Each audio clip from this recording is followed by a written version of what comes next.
In the constantly changing world of fundability, the big question is this: how are entrepreneurs and real estate investors like us, ones who want to grow our businesses and who are tired of paying for really expensive alternative lending, how do we tap into the most inexpensive money available and do it without the hassle of typical borrowing? That is the question, and this podcast will give you the answers. Welcome to the Get Fundable podcast with your host, Merrill Chandler. Welcome. Merrill Chandler here, your host of the Get Fundable podcast. Today, my prophecy has come true. In this episode, we're going to take a look at a case study that we did, fall of 2019 against Seed Capital, and we did a kind of a liars, cheaters, and thieves takedown of its website, its misrepresentation, its business practices, unscrupulous business practices. So when we come back, I'll show you what has happened and how defrauding good consumers is not okay. And these guys have found their just desserts. So when we get back, we'll get right to it. Everybody, welcome. Whew.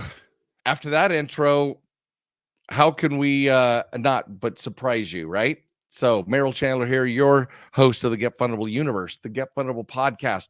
And today we're bringing it full circle. This, as the title says, you can't game the system. We got to work within the system. We got to partner with lenders. What happens when you game the system? Well, here today, we're going to discuss a cautionary tale.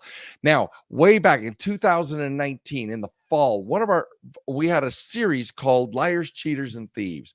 And one of our first liars and cheaters and thieves that we kind of did a takedown, right? An industry response video to the marketing and I guess I could be this bold now because it's all come to light, the treacherous and dishonorable business practices of an outfit called Seed Capital.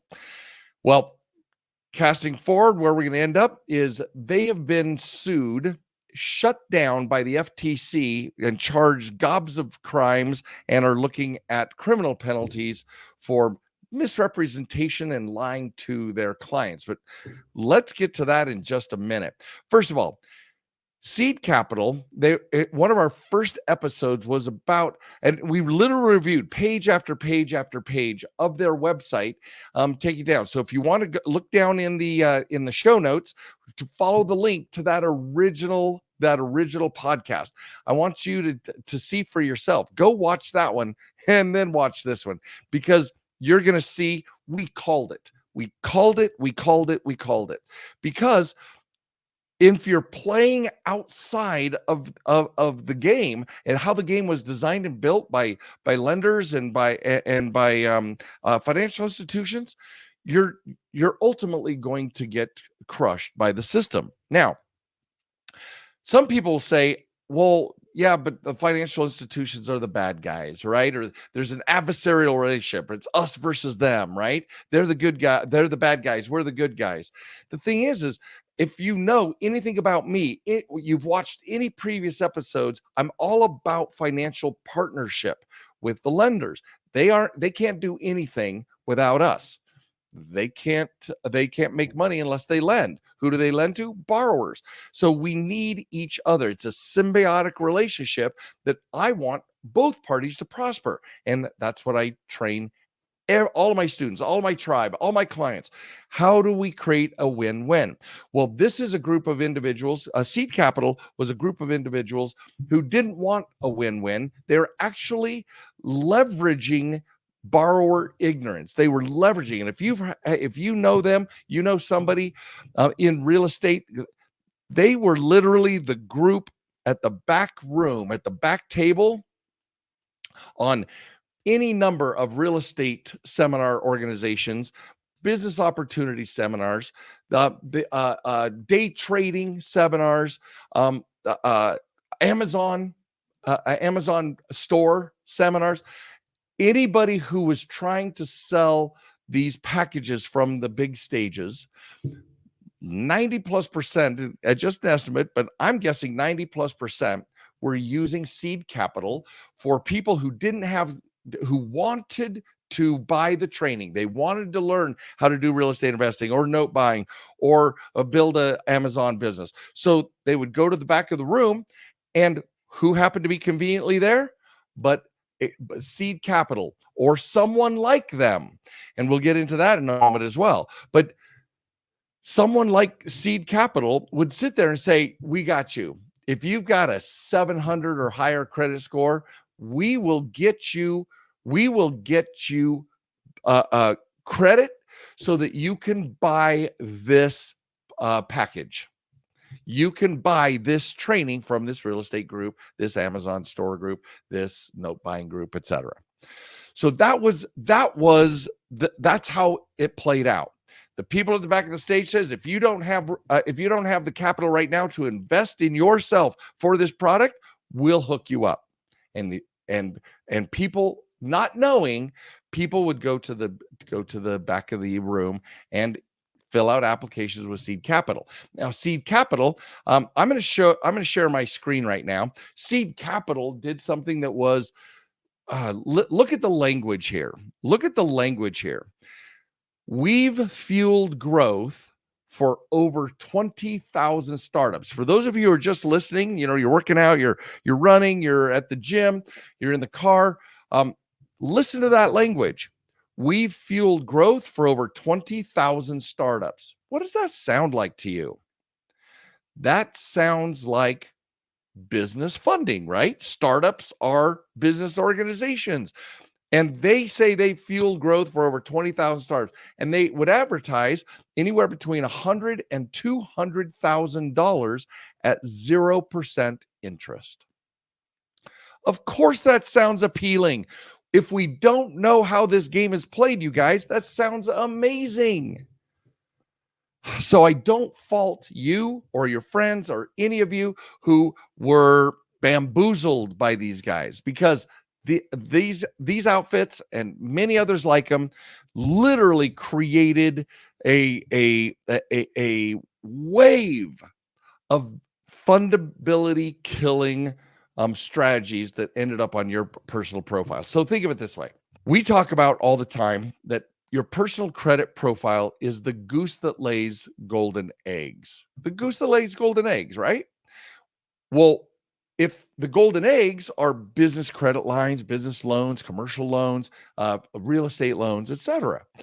But interesting that we teach the process of building business credit that doesn't report to your personal, right? Doesn't report to your personal. It only reports to your business profile, so that whatever activity is going on over here doesn't harm your personal. Well, I said this in the previous podcast. I'm going to say it right now. Either these people were ignorant of how this industry works. Shame on them if they're that stupid, or they do know how this industry works, and they are intentionally deceiving borrowers and relying on borrower ignorance to capitalize and make shit tons of money. Their fees were anywhere between $2,500 and $3,500 to help you get capital to purchase these programs. And people are like, oh, that's about 10% of the cost of capital. So, all right, I'll take it because I know I can make that much money back in my real estate wealth strategy or my Amazon strategy or whatever it was that they were buying from these big stages. The problem with seed capital, and every one of them just like seed capital, is that they do not get you pure business credit. They would get credit cards that report on your personal profile. And the personal profile, every time they used it, it would crush the soul of that personal profile. And then people would complain and say, what the hell did you do to me? And I said, we got you capital for your business. Listen to that language. We did what we promised. We got you capital for your business. They just didn't tell the user, their customers, that using those credit cards would destroy their personal credit profile and destroy their fundability. So let me go back to earlier in 2019. I used the example of Chris and Nicole. Chris and Nicole was the perfect example of this, and you guys may relate. Chris and Nicole went to one of these real estate investment programs, and they're like, yes, we want to do this. We want to do this. They didn't have the money to purchase the $30,000 of $30,000 training package, right? Their coaching package. Well, what happened after that was crazy, because we went back, worked with Seed Capital. Seed Capital got them like $80,000 in personal credit cards. Most of us don't know until this moment. You may not know the negative impact that all this credit is going to be on your personal profile.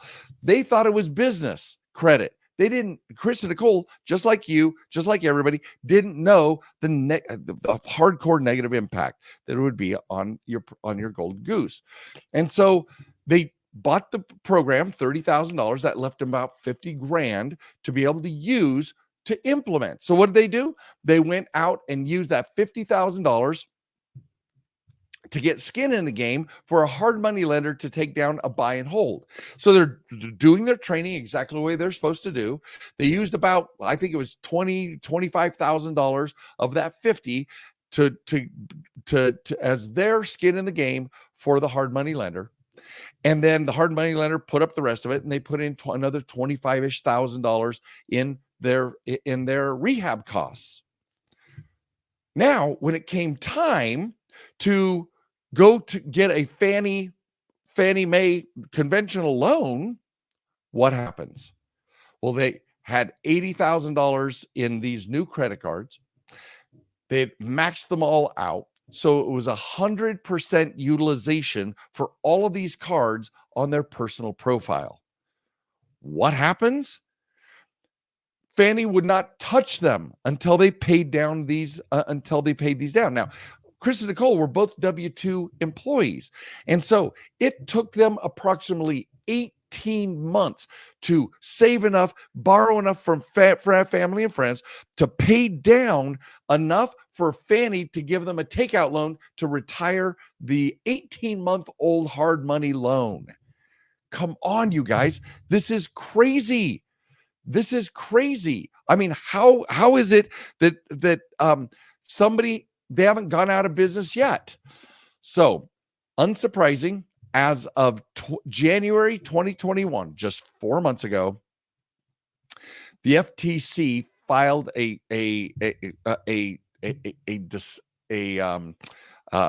law enforcement lawsuit, right, to close down. They yellow taped everything that had to do with Seed Capital and shut them down.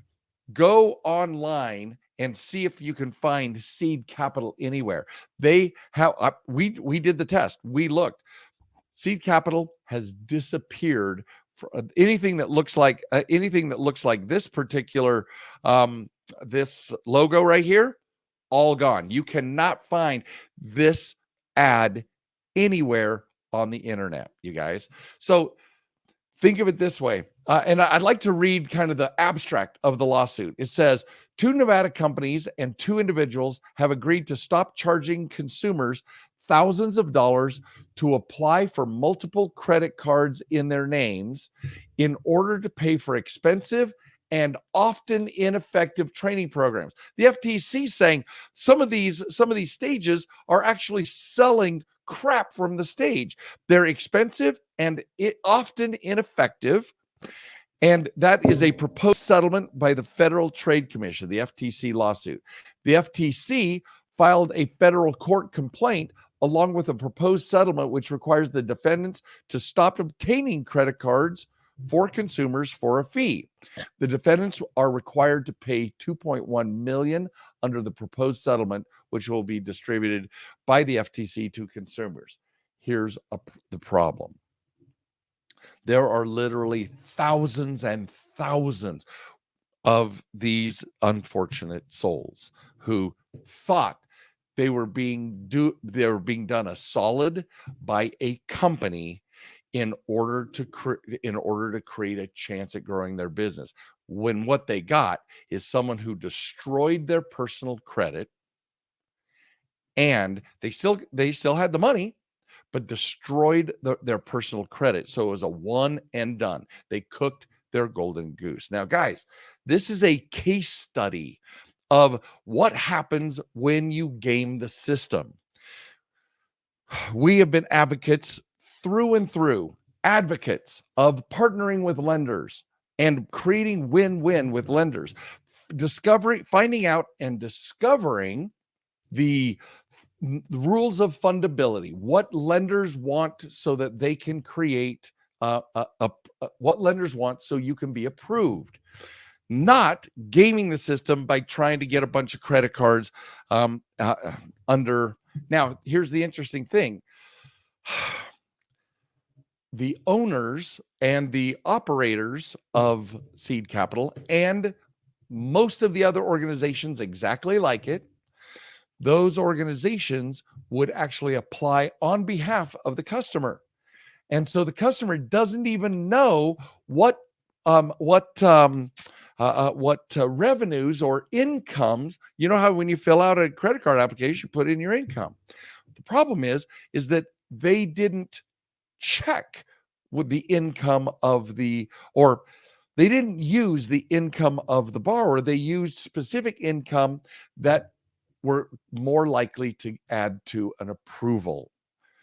Again, all just leaves a bad taste in my mouth. It's just horrible what they've done to thousands and thousands of people. And as an organization, we have helped hundreds of folks who have come to us saying, what do I do? I am completely unfundable. I'm buried in debt. What do I do? And there's always wonderful ways. If you know how the rules of this game are played, then you know how that we can do debt shifting strategies that are legitimate, that move business expenses and business charges over onto the business credit and keep the personal and play this game like it was meant to be played, and develop long-term relationships with lenders who love to lend to us as a result.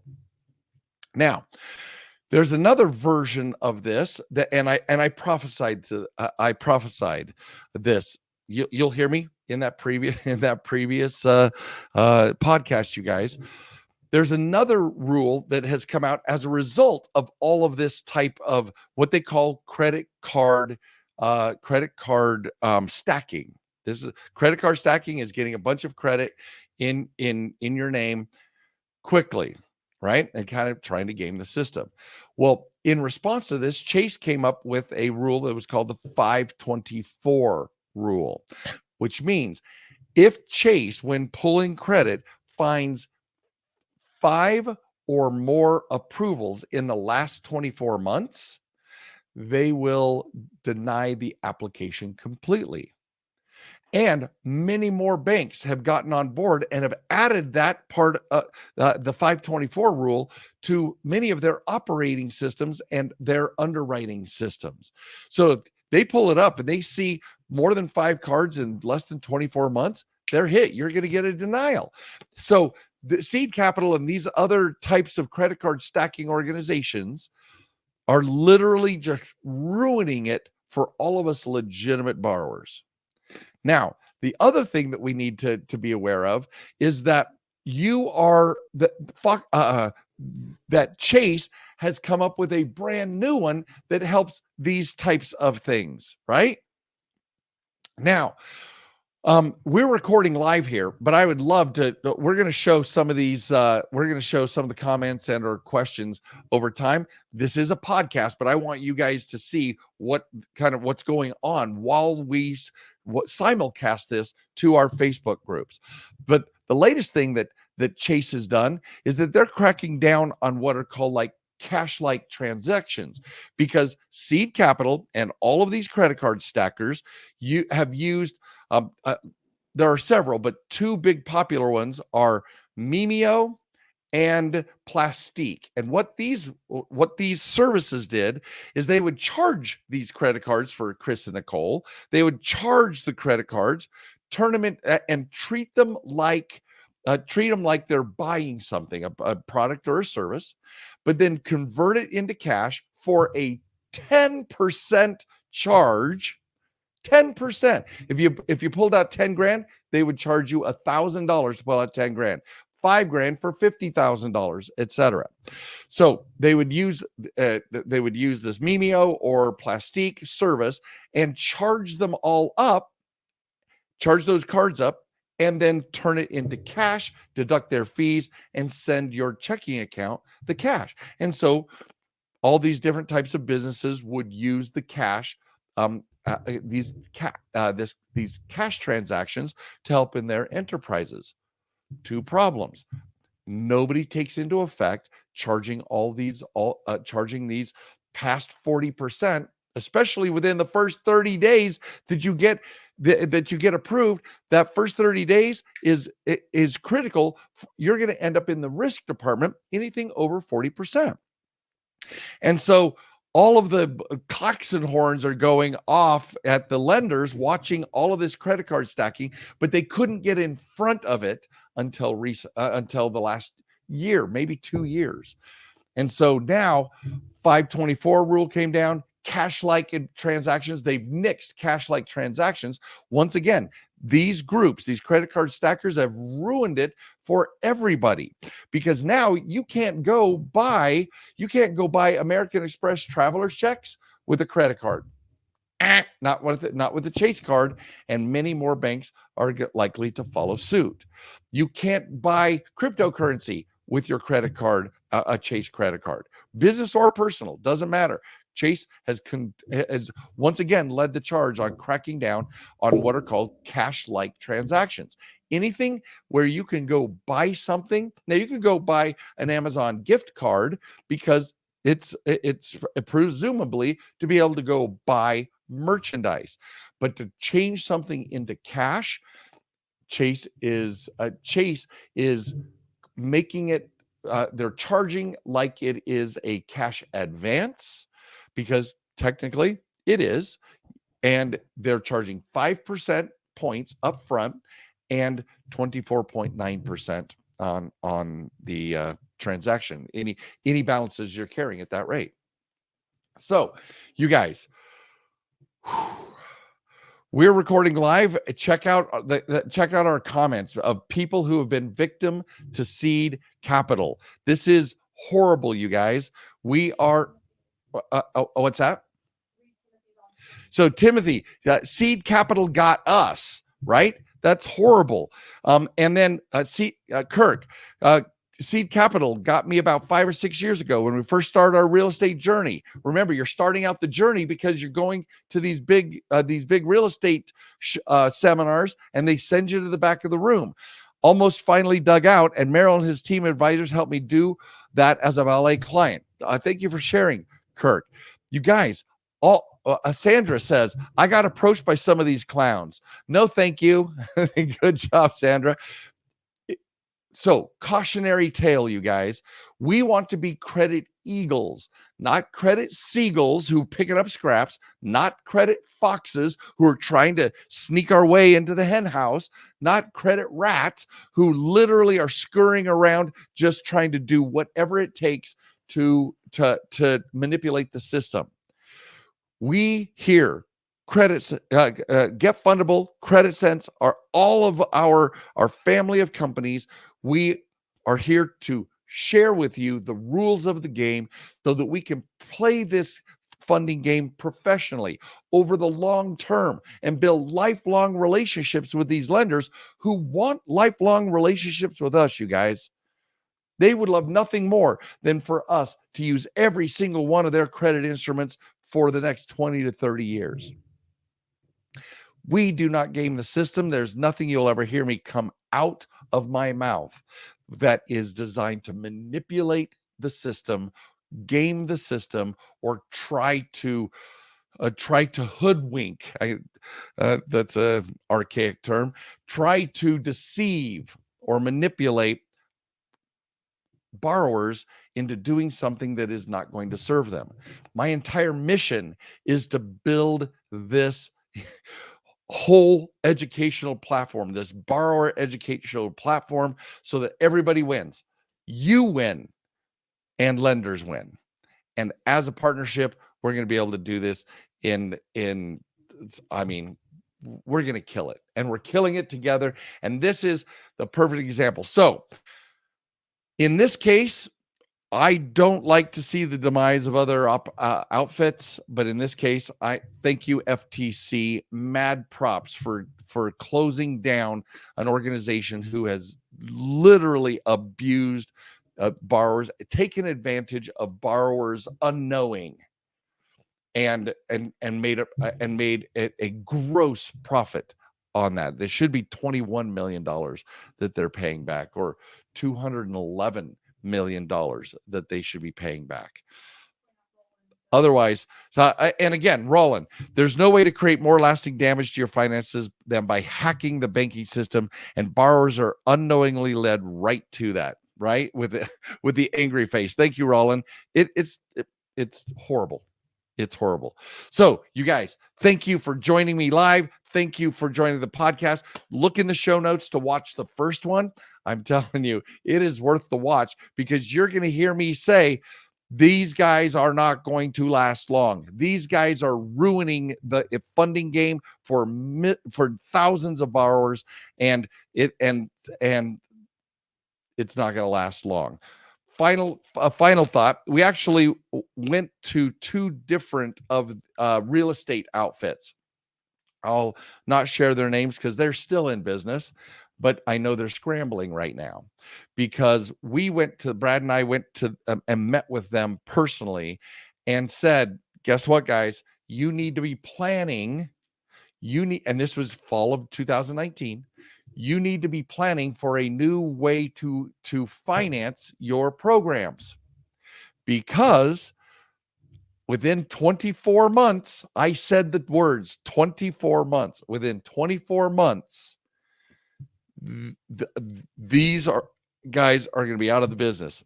They're either going to be stopped by federal regulators, or the FICO and those guys are going to come up with we didn't even know the 524 rule was coming out at that time.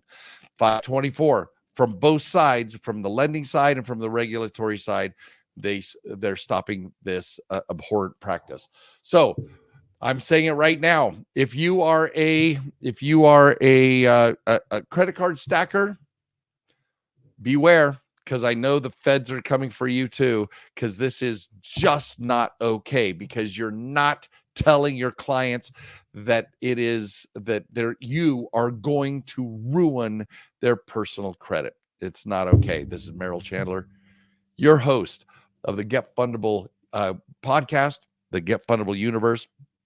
And we are here to make borrowing easier and expand your life as a result.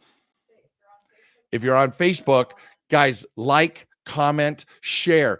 Share this with everybody you know and love, you guys. Share this with everybody you know and love, because they need to know that there are consequences, but to bad action. But we also want them to know to not believe anything that they're being told. Come and check out my podcasts are free.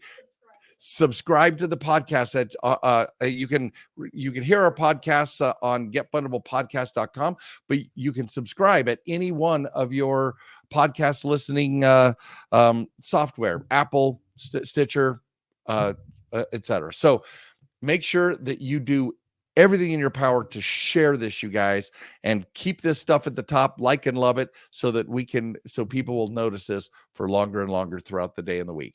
You guys, it has been my pleasure. I will see you on the inside.